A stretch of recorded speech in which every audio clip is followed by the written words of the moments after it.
It's just like all right, we're recording. We're live. What's up, y'all? This is my first live video ever. Ant in the building. Dude, what's funny is that I always call you Anthony, and because we never talk like in person, and now I just sing your name Ant.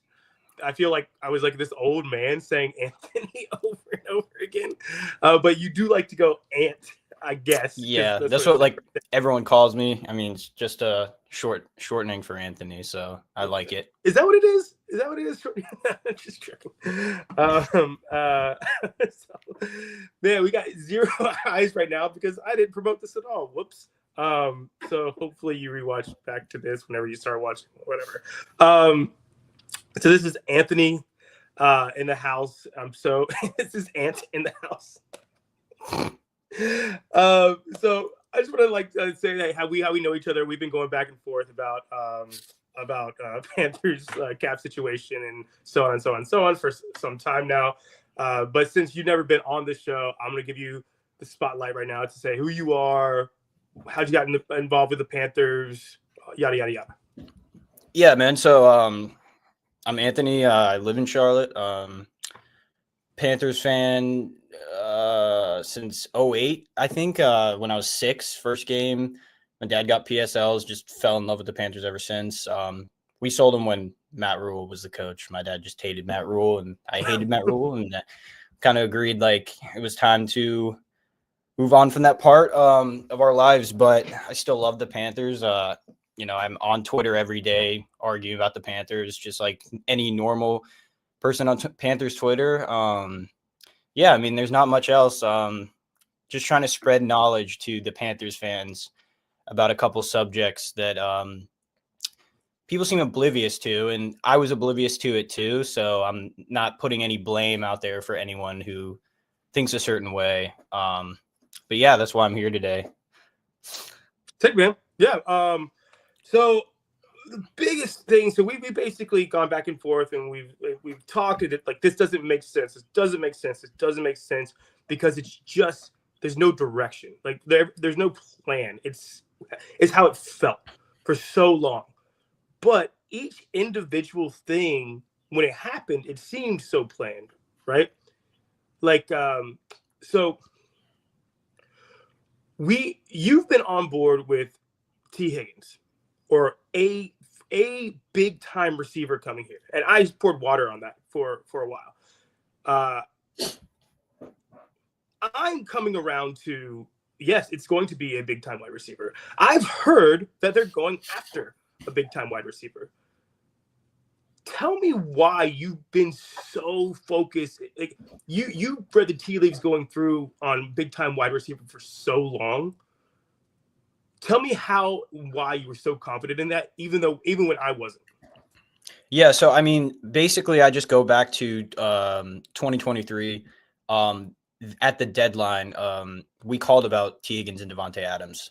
That was during the time where Bryce Young was struggling. You know, we were 1-7 at that point with Frank Reich. Things weren't looking good, and personally, I think I knew, and a lot of Panthers fans knew, that we needed a wide receiver. When DJ Moore left, I think people underestimated how much he did for this franchise. And when he left, he just wasn't a smart move at the time. Still isn't today.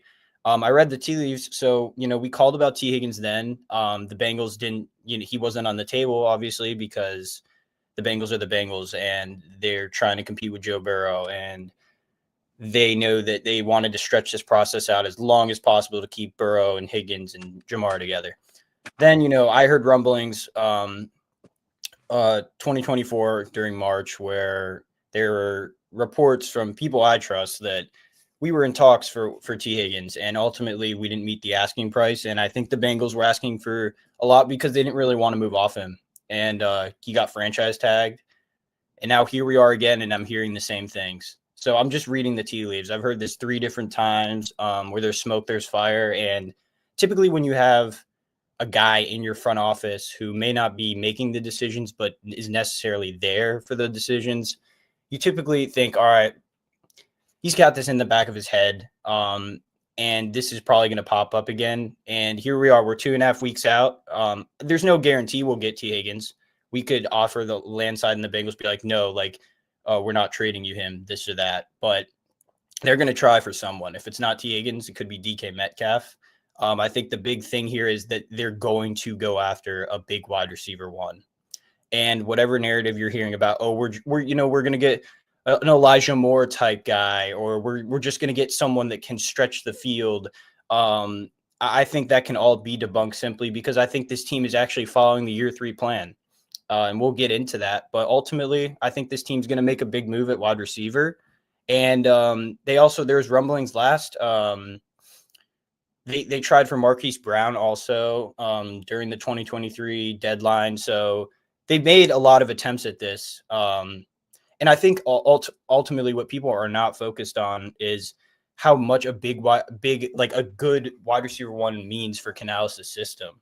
Last year, if you watched every game, there were so many times where Canales loves to take, like, he loves to stretch the field vertically. He loves to call up deep shots, and we just don't have the receivers to make those plays happen. So that's why our offense had to move methodically and slow down the field most games.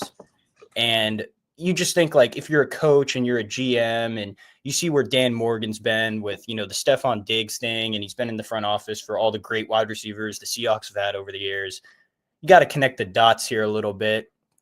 And I think wide receiver one is just a bigger possibility than people are making out to be. This whole narrative that, oh, we need to put all our assets into the defense. It's like, well, you can fix the defense and you can get a wide receiver at the same time. Like, and that's all about raising the standards, what you've talked about. So I have no idea why it's so hard to think of. Like, we fixed the offense last year. Well, let's fix the defense. No, that's not how it works. You can do both. Like, it's so weird to me that. And they put money into the defense last year. Like you mentioned this previously. It's not like they just completely neglected the defense last offseason. The players they just signed just didn't work out for the most part. Like, Dayton Jackson just got cut. A'Shaun Robinson was a good signing. Josie Jewell I thought was okay. But, like, it's not like people just aren't looking into it. It's not like Dan just completely ignored the defense. It's not true at all. He kind of improved both. He tried to improve both sides of the ball. So you see him trying. Mm-hmm. I think he's going to do that again this year. And he has more resources to do it this year. So, yeah. And I mean, when you're Pro Bowl defensive tackle, which is so important, when I talk about my algorithm, it's so important to have an interior defense. When that guy gets hurt game one, that it's just so hard, especially in a 3-4, to make to come back from that. Although you can't be the worst in the league or in league history, but that it was big. It was big. I see him learning from that mistake and shoring up that position because every other team has multiple people on that defensive interior. You look at the Eagles, they have Jordan Davis and Jalen Carter. You look at the Chiefs, they've built up that interior behind Chris Jones. Like, it happens for the better teams. Talk about the Bengals. They have PJ Hill, Jenkins. They drafted a guy. I can't remember his name. But they get it. Good teams get it.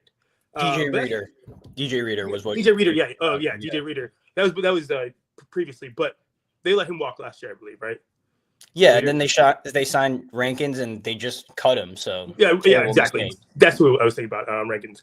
But they drafted somebody too. I can't remember his name. Anyway, good teams build depth behind that. I believe that we will, but doesn't necessarily mean that's in the draft. I think that we can get a guy like BJ Hill in free agency that would be excellent. Beside, that wall of like BJ Hill, Brown, and Robinson would be excellent. I opinion.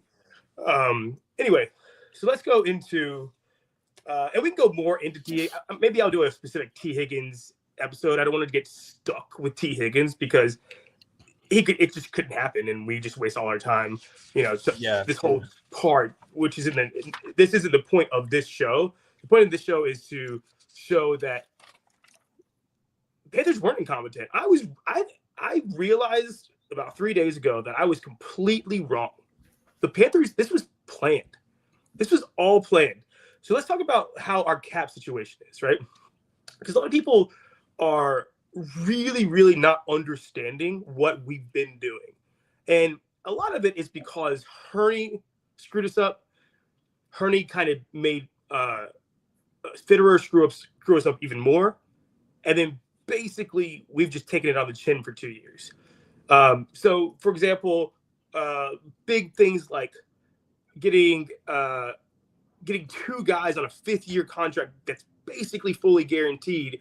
What does guaranteed money do? It sits there like a rock, right?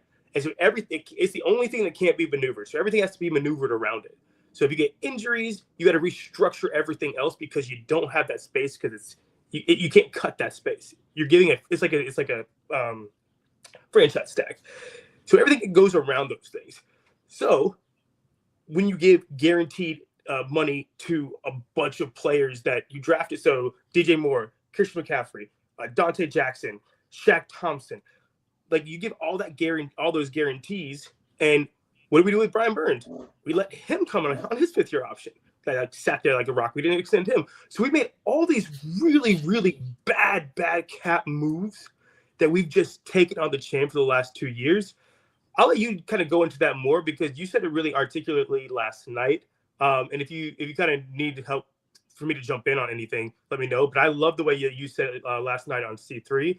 Shout out C3, by the way. Yes. Yeah. So basically, we never had, so, what I've learned is, and like you've talked about this too, is like when you talk about cap space, you have to look at the next 2 years when you're looking at cap space. And obviously, you look ahead and we have a lot of cap space also because there's not a lot of players signed on the team, but you can still make big moves happen before you sign those players. With Scott Fitter, like we would have like $20 million, like one off season. And then the next off season, we wouldn't have any. So then he'd have to already go into restructures and do certain things. And you could only get the cap up to a certain amount. So in a 3-year span with Scott Fitter, you just didn't have any maneuvering to do. And then, you talk about picking up Sam Darnold's 5th-year option. That's $18 million against the cap. You talk about cutting Teddy Bridgewater after 1 season.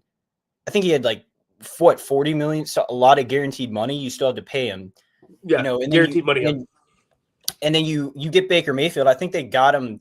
I think like the Browns took half of his salary, but he was still on the 5th-year option. So that's like so $9 million. Yeah. So you're paying 3 quarterbacks right there. And then later that in 2022, you trade Christian McCaffrey, who was making a boatload of money at the time. Well-deserved, obviously. And you just have to take that on the chin. So you really have no move for you. You have no room for maneuvering at all. So in this process, you just start to realize, okay, well, when will the Panthers have money? And you look down the road and you see that, oh, well, we have no dead cap this year. We have $3 million after cutting Dane Jackson. I think you take 1.5 on the chin. That's nothing. You save $3 million from cutting Dane Jackson. So it's just like, you look at how open the possibilities are. And it's pretty easy to see that like Fitter was setting this up for this 3-year window. As much as he made bad decisions and as much as I didn't like Scott Fitter, he was deservingly fired. I talked about this, the other day when you're a GM, I brought up the Luka Doncic comparison to you one night. And I was like, well, why do GMs make stupid decisions like this? And a lot of the times is the owner puts pressure on the GM to do what he wants them to do.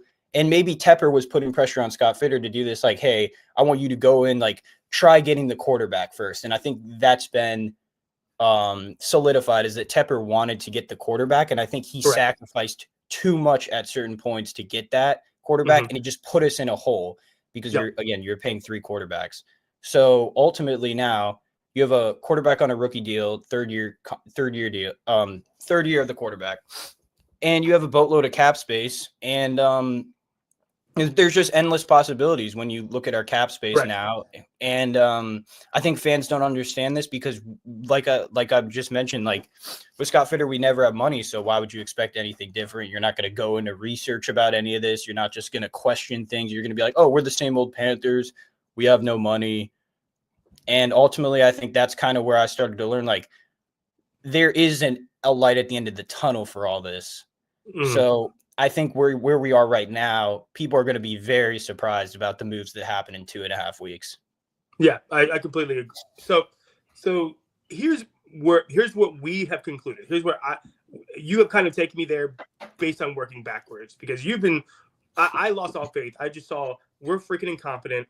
We're not doing anything right. There's no way we can possibly get a wide receiver because we're too stupid to. We're either too stupid to, or too incompetent to, or whatever. I was just kind of out on this front office. I was out on Tepper, and I just kind of was looking through a pessimistic point of view.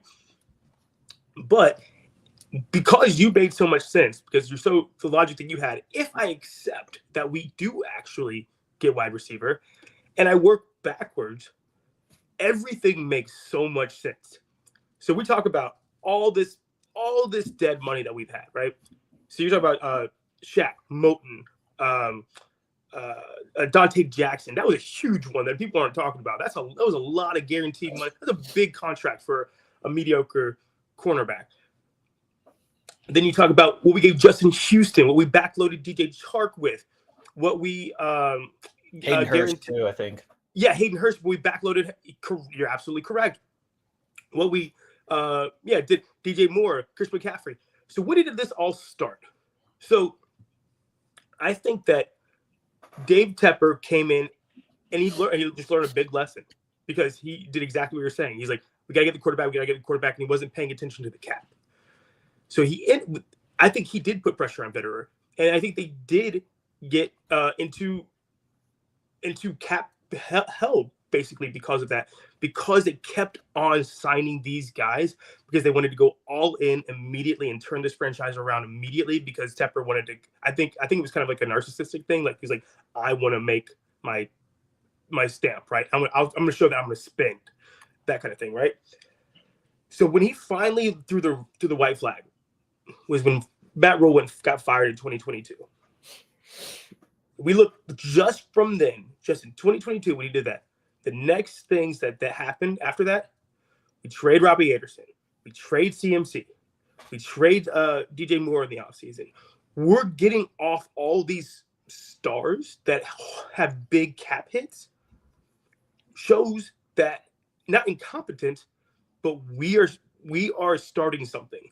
So I talk about this algorithm, right? I talk about this algorithm that every team does. They get their quarterback, they get their O-line, they get their interior defensive tackle, they get their wide receiver one, they get their pass rusher, then they go corner and safety.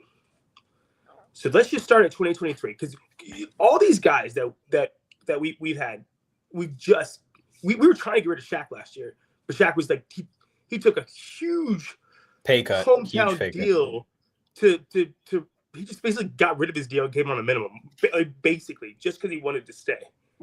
So we tried to get off everything. We traded Dante Jackson in the offseason. We tried to get off all these contracts that were just keeping us in cap hell.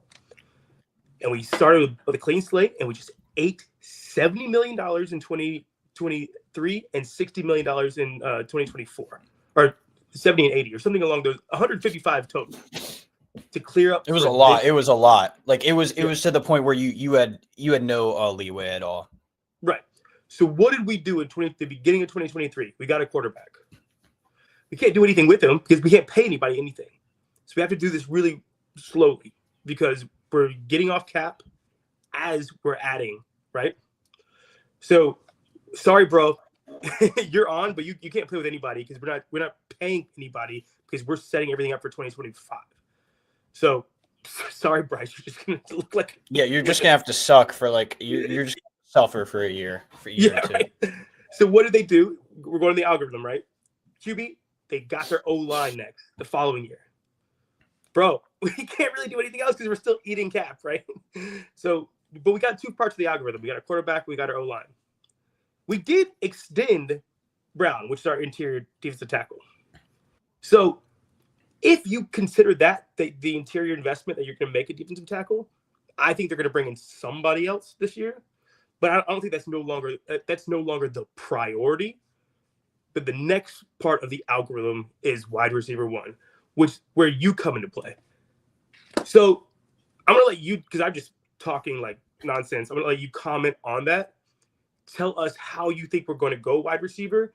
And then in the next part of the algorithm is edge. And now we got money. So now we can probably fix all these things at once, because we're going to talk about this later on. What did the Eagles do in one offseason? Because they did the same thing. They got hurt. They solidified their offensive line. They had Fletcher Cox. And then in one offseason, they go A.J. Brown, Hassan Reddick, Bradbury, C.J. Gardner-Johnson. So what do you think that sets us up for this year? Do you think we ought to do all this year? Do you think we're 1 year away? So from your point of view, what are you seeing? Yeah, so I don't think this team is 1 year away from competing seriously, but I think this team, what I do is like I'm just trying to like connect the dots with a lot of things. And when you keep seeing Daniel Jeremiah every day, all these draft, guys that are plugged in say, oh, Panthers edge. Like I look at the algorithm of the past year 3 teams, and every single team that's in the year 3 of their quarterback has taken an edge in the first round. And that tells me they're not going receiver in the draft. They're not going to go receiver in the draft. When you talk about acquiring a receiver, I think it's going to be via trade. We can't get T. Higgins in free agency anymore. I think they're going to trade for someone. I think it's going to look a lot like the Brian Burns trade last year. And one thing to mention, because this goes unnoticed, is to continue to follow this algorithm, the Panthers had to trade Brian Burns to get the O-line. I mentioned this last night to you. So they had to sacrifice someone to continue this plan, which tells you how committed they are, because you couldn't pay, like, again, we were so hamstrung, we couldn't pay Brian Burns, Hunt, and Lewis like all at the same time. We just couldn't do it. So I think they're gonna trade for someone. And I don't know if Garrett Wilson's on the table. A lot of these things you don't get a feel for it yet, because free agency hasn't started. The combine's next week. Like GMs will meet. You'll start to hear those rumors a little bit. Like beat reporters will ask questions, things like that. But ultimately, I think you're going to get the wide receiver through a trade. And I'm really confident that they're going to swing big. I think this front office knows that because of what Bryce Young did in the past 10 weeks, he kind of saved this whole timeline. Because if Bryce Young wasn't good, then it's like, oh, well, we may have to draft a quarterback, and then we have to restart this 2-year process that we were already in. So again, I think they're going to swing big for wide receiver 1. I think it's going to happen. And then after that, I think they're going to take an edge in the first round. I've been talking about Jalen Walker. Like, I'm not big on mock drafts. I don't like doing it. Mainly for the reason that you were talking about this with Edgar on your show 3 weeks ago. It's just like, our mock drafts are always so much better than what the Panthers end up doing. And I don't want to sit here and be like, well, why aren't I getting paid millions of dollars to do this shit, So, it's so true. I don't like mock drafts. Yeah, I don't like mock drafts. I just don't do them. They don't interest me that much for that specific reason. But again, like, you just trying to connect the dots. And like, Dan Morgan's been in 2 organizations and he's seen his quarterbacks do this, man. Like, Hurts at the end of year 2, same position as Bryce. Like, he showed enough to, like, he's like, all right, he can be the guy. Let's get another guy to push him over the edge. Then Hurts, they went to the Super Bowl. He had that insane year. Josh Allen turned into an MVP candidate right after he got and that big. Morgan was there for that. Morgan was like, exactly. Morgan was part of the team that got Diggs. Like that. Exactly. So he knows what to do. He understands it. So and I want to talk about what Pickle just said. What do you think we're going to give up? My opinion is what good teams give up. So from my point of view, I would say we're not giving up 8. There ain't no way we're giving up 8. But I could see a swap or a future first happening. I think we give up at least a first. Maybe a player, like, I don't know. Could Moten be on the table? Could Icky be on the table? Could, like, somebody like that we can kind of replace, that's kind of replaceable, because we do still have Yosh on contract, and he can fit into one of those roles. We can bring Christensen back on the O-line. There's a lot of stuff we can do on the O-line because he put so much of an investment in that last year, which is not only did he invest in the line itself, he invested in the depth of the line. So linemen are very, very important to other teams. I think that those are players that could be like valuable to other teams. But for my opinion, I think a first will have to go. It won't be 8, but it might be a pick swap. Like, it might be let's say with the Bengals, we have 8, they have 17. Maybe we give them 8 and they give us 17, something like that. From your point of view, what do you see? So I don't see that at all. And the reason is because these tagging trades are kind of tricky. Like when an organization is hamstrung, like, we talk about Brian Burns. I didn't think he was a premium pass rusher, but I guess the market viewed him that way, right? Like we talked about how the Giants were stupid for that. They were, because like, you're so bad. Why are you trading for a $30 million edge rusher just in this kind of like retooling stage or wherever you are? I think it's going to be more like a second and a future second, because you're going to have to pay T. Higgins $30 million. And I think that's going to be kind of the thing. Like Dan's going to say, well, you guys aren't paying him and we have to pay him. So how much are we really going to have to offer you for this? I don't think it's going to be a first. Yep. I don't think that's what's going to happen. But then again, it could be maybe because he is 25 years old and Right. And like you may have to just like move back 9 spots and something like that. Or if you give up, you give up a future first round pick next year, but you feel really good about your team, who cares? Because it's like, oh, you're basically drafting T. Higgins with that pick next year. It's like that's what you got to think about. Like, right. If you think the Dolphins gave a shit how much they gave up for Tyreek Hill and then they gave him $30 million? Like, no, they didn't. They didn't. Like, they got freaking Tyreek Hill. Like, that's what we're thinking of. Granted, Higgins is great, but he's not on Hill's level.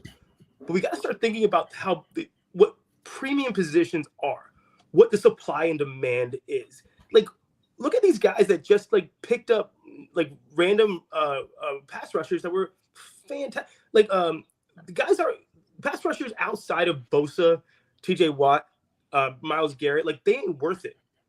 Like, look how many, not worth it. If you look over the years, 22 pass rushers have gone in the top 8 in the past 13 years.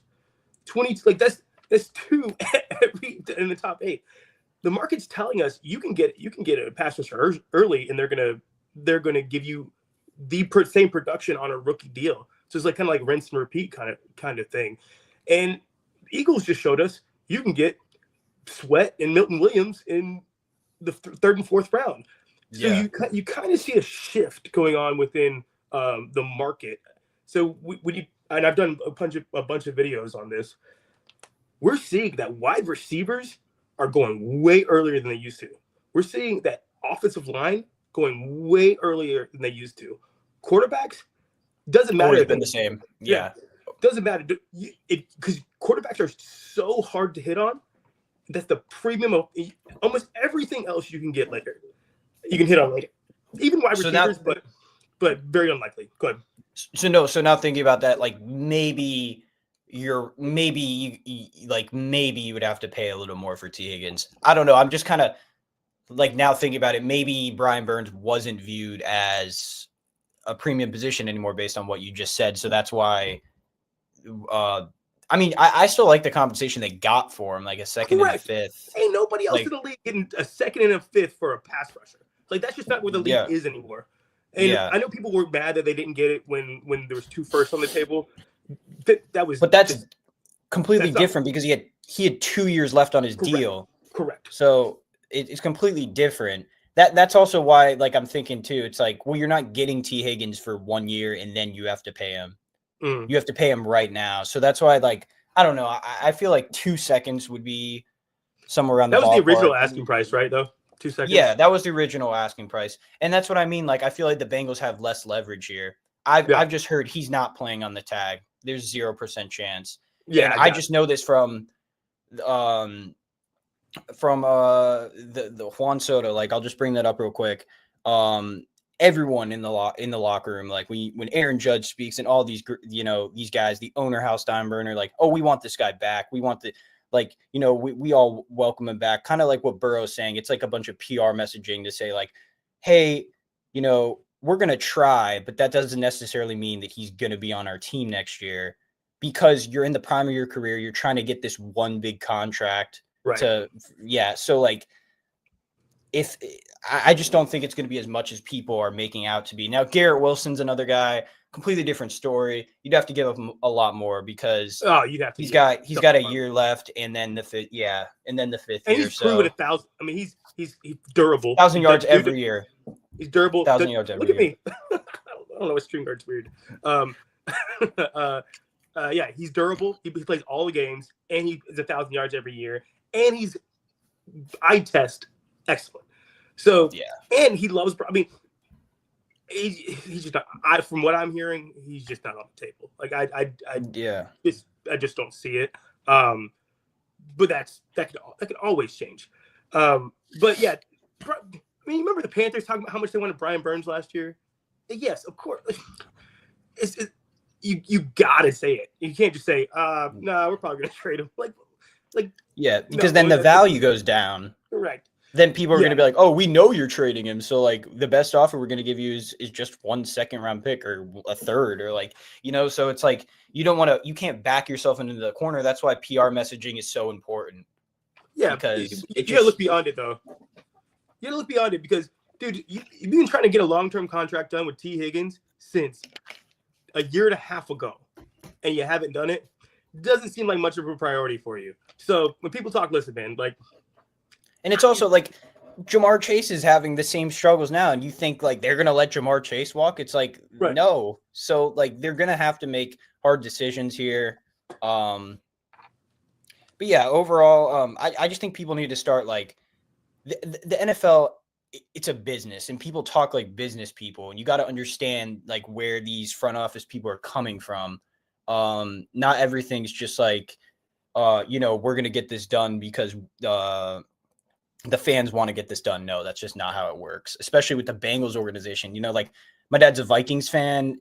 Obviously he was Panthers fan, but like he was a diehard Vikings fan. We went to Cincinnati 2 Decembers ago to watch a game, and all the Bengals fans were saying like, "Oh, we need to pay these guys, but our owner's so cheap." So it's like, that's the one thing the positive Tepper has. I brought this up to you a couple, I think yesterday we were talking about like Jerry Richardson never liked to pay players. He was the leading guy in that lockout year where he didn't want to give the NFL a bunch of money. I can't remember the whole situation, but luckily we ended up drafting all our amazing star players through the draft. So never a big issue.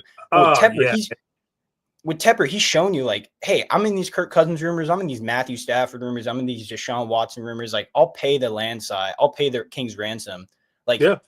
So he's fine with signing blank checks. So that's the one positive we have over a team like the Bengals, who's struggling to even like negotiate with the best receiver in the league.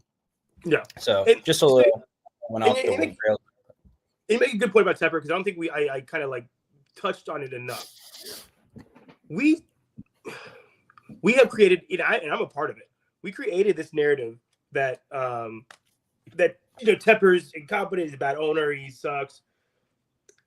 And he did. Like, I really think that, I think that he wanted to get Panther fans like jazzed up again, wanted to get excited again. So he made all these aggressive moves as soon as he bought the team without really thinking it through. But I think after the Rhule era, you gotta remember this guy is one of the most successful hedge fund managers, not only now, but ever.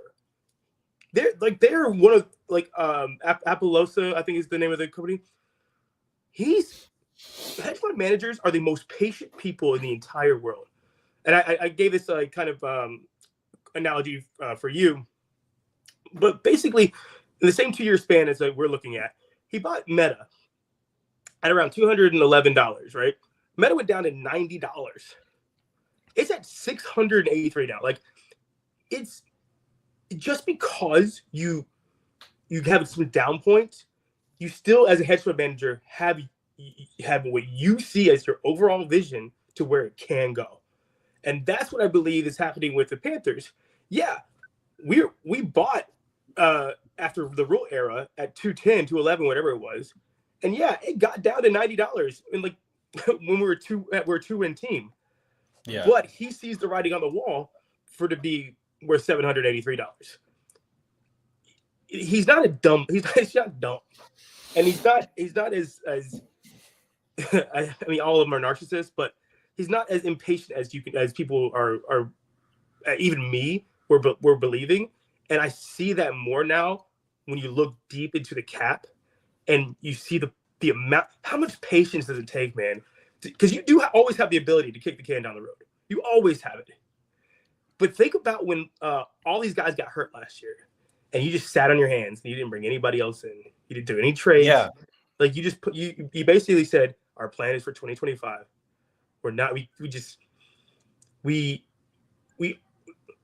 can try to salvage this season, but we know we're so close. We're right there, and I'm just so excited to see I'm excited for Tepper. I'm excited for Morgan. I'm excited for these guys that went through this whole long rebuild for what it's about to look like, from what I'm seeing. So I know it sucks for people to hear, because I know that it's been hard to deal with this hardship of Tepper, because half of it was on him, I believe, but the second half, it was just setting up for the future, in my opinion. Anything else you got to say on that?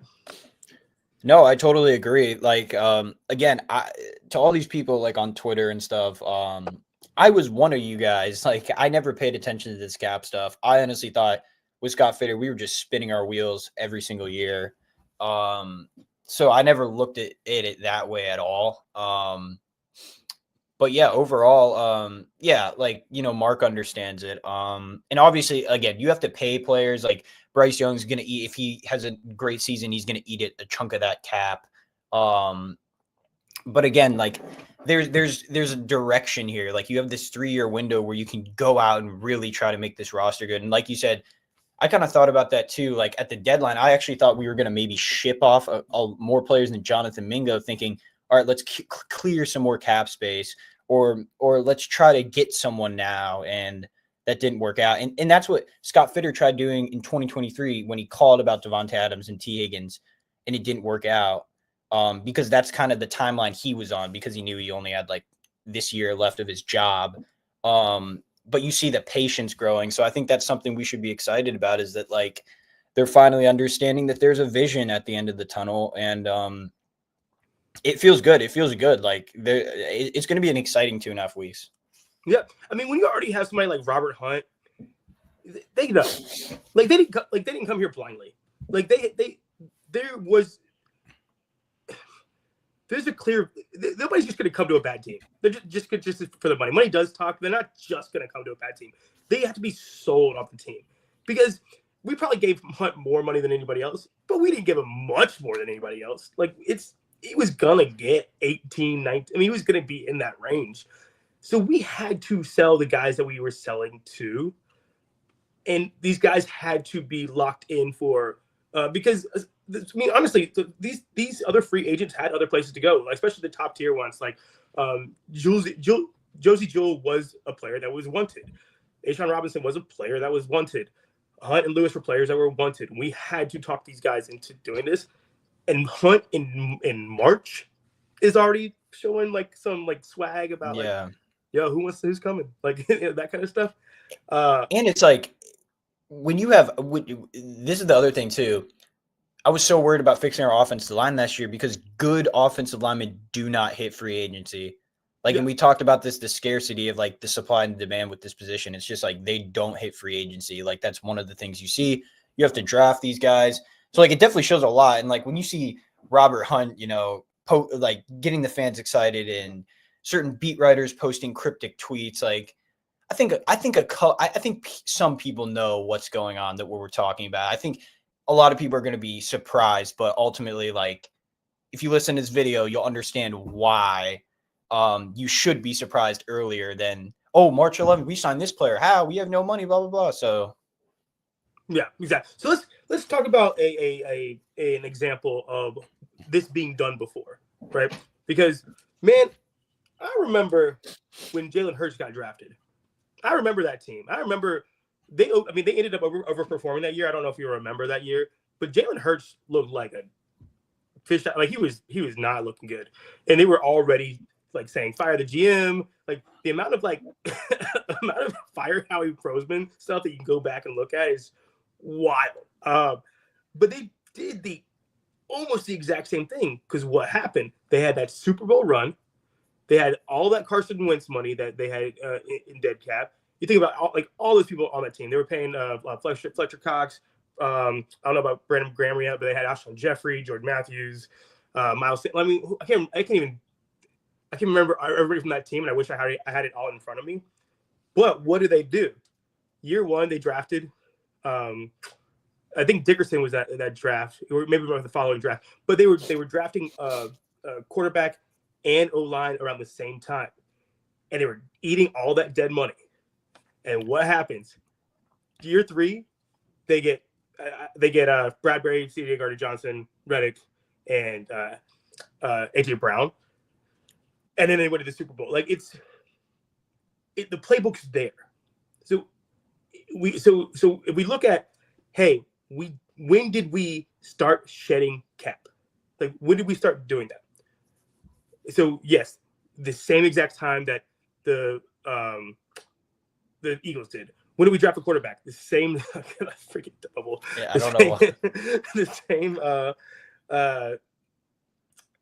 we drafted the quarterback the same timeline as when the Eagles did.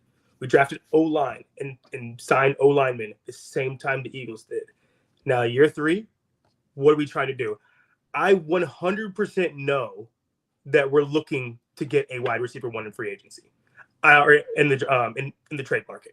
I know that. I'm 100% confident that we are looking for a free agent or a trade candidate at wide receiver. I don't know if we get one, but that alone, they're gonna try. That alone shows me that they're adhering to that same exact playbook. You got anything to add on what I just said about the Eagles? No, I mean, I totally agree. Like, I guess another thing that helps when you're doing this process is something that gets overlooked is, remember, they traded Carson Wentz, that netted them Devontae Smith and someone else that was good. So that helps speed up kind of your process of building a team. Ultimately, why I wanted to trade Brian Burns in 2022, be like, dude, 2 premium first round picks. Like, even if the second one is like the Rams 20th, that's still a premium pick. But yeah, nothing else to add. They're going to go out there. They're going to go out there and they're going to try. And honestly, I would not be surprised if that's the first thing they try to do in free agency. Because you have other employees that can go around and call agents and stuff for other free agents. So so Pickle made a good point, and I want to try to touch on this in the easiest way to explain as possible. So let's just say that when you get a player, when you sign a player, that it goes 1, 2, 3 as far as the cap, right? Because I've shown so many examples as like year one, the cap is very small for players. Year two is kind of medium because you're still working off that signing bonus, and year three is kind of where you see like the heavy hit of the cap. So Mike K makes a good point on this kind of stuff, is that you're on a multi-year window. So what you want to have is like a bunch of ones, a bunch of twos, and a bunch of threes together, right? So that they kind of all work simultaneously, if that makes sense. So yeah. What basically the good thing that we're doing is that you're extending players at the right time. So if you think about it, we extended last year. We extended Chuba and Brown. This year we'll extend Horn and probably sign, I'm gonna guess, 2 big time free agents. And then next year we're gonna extend Bryce, maybe Icky, maybe so. It's staying on that same timeline of extensions. And if you watch like good teams, like the Chiefs do it, the Eagles do it. Like, look what the Eagles did with extensions. Like they got rid of Reddick, but they extended this year A.J. Brown and Devonta Smith. They did A.J. Brown 2 years early, I believe, but they do it because they want to extend at the exact right times. So when you talk about a lot of free agents next year, most of them are going to be on like 1-2 year deals. They're going to be kind of like and draft picks. So what we need to set up for this year is going ahead and extending 2 or 3 players and signing just to keep it on a multi-year plan, because he's absolutely right. We will have a lot of free agents this year, but if we do what I think we're going to do, we're going to have a lot of new players on the roster too that start that first year, they go into that second year, and then the free agents next year will go into that year. Does that make sense? Yeah, and also like to pickle. That's what I was trying to. That's what I was thinking about too. When you see all this cap space, I don't think it necessarily is going to be relegated to re-signing many of these players. I think it's going to be more towards trying to sign new players, kind of what you just said. Like I just wanted to throw that out there. But yeah, it makes sense. I hope Pickle understands it. That's why I like, like really again, never talk about cap. It's so complicated. It's so hard to say it in easy terms to understand. It's almost like you have to like sit down and like show it on paper kind of thing. So. Well, I still go back to like having like it's like you have a backbone almost. Like it's almost like you're in a basketball game and your best player goes down, but you you still have a good enough player that can take over the game when it's necessary. We didn't have that with Scott Fitter. You had 1 year where you had to restructure, do all this stuff to get like just a little bit amount of cap space. Then next year you had nothing there. Like it's not like you're looking into the future and we had like a backbone of $100 million to rely on. You didn't have that. We have that now. So even though you have to go out and you have to sign free agents, you're still going to have money with that money. You're still going to be able to pay better players because you can focus on those guys first. And then you can figure out, all right, these role players, these depth pieces, like how much are they really going to command on the open market? That kind of thing. I think it's lost. It's like, your whole roster is not going to be a superstar everywhere. That's just not how it goes. Unless you're the Eagles. Unless you're the Eagles, right. But again, because the Eagles draft well, they don't have to pay these guys for 3 years. And that's going to be key too, is drafting well. 100%. And drafting players that you actually develop. And that's a big thing. Because we talk about like the years that you draft, you get your receiver, you draft defense, right? And you usually draft defense, not only defense, but you also draft offensive line. Why? Because offensive line usually takes like 2 or 3 years to be good right away. Granted, you always get your guys that I don't know. What's the guy for the Lions? Penei Sewell was great. Penei Sewell was like good right away. Offensive line is going to take, but defense, you want that pass rusher because the pass rusher is going to be good right away, usually in the top 8. So you're playing different games within the game, kind of thing in drafts. So when you know you're going to be good, that's when you prepare for the future with your interior, because defensive tackle takes a while to develop, and so does offensive line. So when you know you're going to pay your quarterback, that's when you start getting your interior, because you can't pay your offensive line and your quarterback.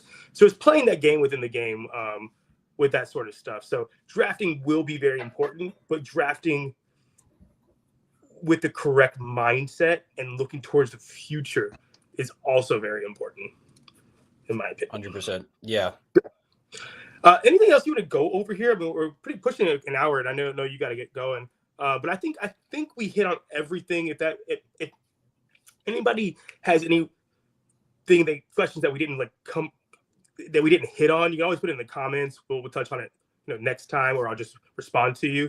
But me and Ant, I'm gonna give you your props here. You're the driving force behind this, because I would have never came to this conclusion if you had been so locked in on and so focused on, because I was just a big pessimist. But you're so focused. You have not wavered once from this being the next step and this being what we're doing.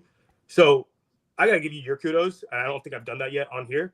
But I mean, great work. But I think it's very, very important for our mindset that this was planned. We're not accidentally falling into this part of our franchise. This has been planned since 2022. Anything you want to add on to that? No, I mean, I think we hit on everything that needed to be hit on. Obviously, I think when rumors start flying and stuff, we'll definitely come back on here and talk about certain free agents and stuff like that. I mean, again, it follows back like they're following the year 3 algorithm. And, if you get your wide receiver and, like a big, like you said, if you get like Javon Allen, and then you got to start drafting well. I think that, like you mentioned, that goes like completely under, because if you don't draft good players, you're not going to pay good players, and then you don't have good players. So Yeah. you need to draft well. And that's honestly, that's what I told you earlier. I just hate doing mock drafts because the Panthers never draft who I like anyways. So hopefully that changes. Let me real fast touch on that because just because I just came to my mind. We're talking about these. If our logic is that we were always playing for 2025, look at our drafts. DJ Johnson, we're looking at RAS scores basically. We want like the best athletes, best raw athletes that we could find, that we could develop. Why? Because we didn't need them until 2025. So you say that if DJ Johnson is somehow ready this year, holy shit! Like that's wow. If Jonathan Mingo would have been ready this year, holy shit! Nobody thought that XL was going to be ready last year. He was always supposed to be for this year. So when you think about that mindset and all these developmental players, if they don't work out, fine. I mean, it really is fine because we don't have to pay them later, like in 2 years anyway. But they were never really going to be matter. Like if they were great for us last year, what would that have done? We would have won a couple more games. Okay. But like we were shooting for the upside because we knew we just needed them ready for this year. So that if you think that the logic is that we're doing it for this year and that we're just drafting high upside guys, why would we draft high upside guys? Because we had a plan for the future. That's the only reason that you would do it. So that's another thing to think about. And then, then your mind just starts going like, oh. Like, I do that with you all the time when I'm like just kind of coming up with the talking points. I'm like, holy shit! Like, look, this makes so much more sense now. So so it's really cool to let your mind wander with those things. Yeah, absolutely. Again, I think fans are going to be surprised. I think Dan's going to try, and obviously, when you try, like not every maybe things don't go your way, but you will at least see that there's a process here. And if they aren't able to follow the year 3 formula, I'm pretty sure that based on what we've seen, which I'm pretty confident they will, but based on what we've seen, we'll know that they'll have something else up their sleeve for the future. Yeah. So I sometimes the Seahawks couldn't get people, and they had to go to the draft for their wide receivers. So that's what they made at your DK. But then when they that JSN, they just people just didn't come to Seattle to play wide receiver. Who knows why? If they just weren't available at that point in time. But I do remember year 3 of Russell Wilson, they went out and traded for Percy Harvin. Like it happens almost every single year 3 quarterback. And if you go back to the tail, we would be the only team that would just let our quarterback start. Yeah, and that's why it makes no sense. Because you get up to this point and then you're like, oh yeah, we're just gonna abandon ship. Like, no, I don't think that's the case. Just based on again, to all the people out there, like just based on what we've heard, based on the data, based on the algorithm, like it's all leading up to this point. So I think fans should watch out. I think it's gonna be a good off season. And yeah. Thanks for having me on, buddy. Appreciate it. Dude, it was so much fun. Yeah, we'll do it again. Right? Yeah, it's still early. We're not into free agency yet, so nothing can really happen for another 10 days ish, anyways. So maybe we'll come on in like 2 weeks and kind of like revisit this. 100%, man. Yeah. Cool, man. Awesome. C3 Anthony on Twitter, and thanks for listening. Peace, y'all.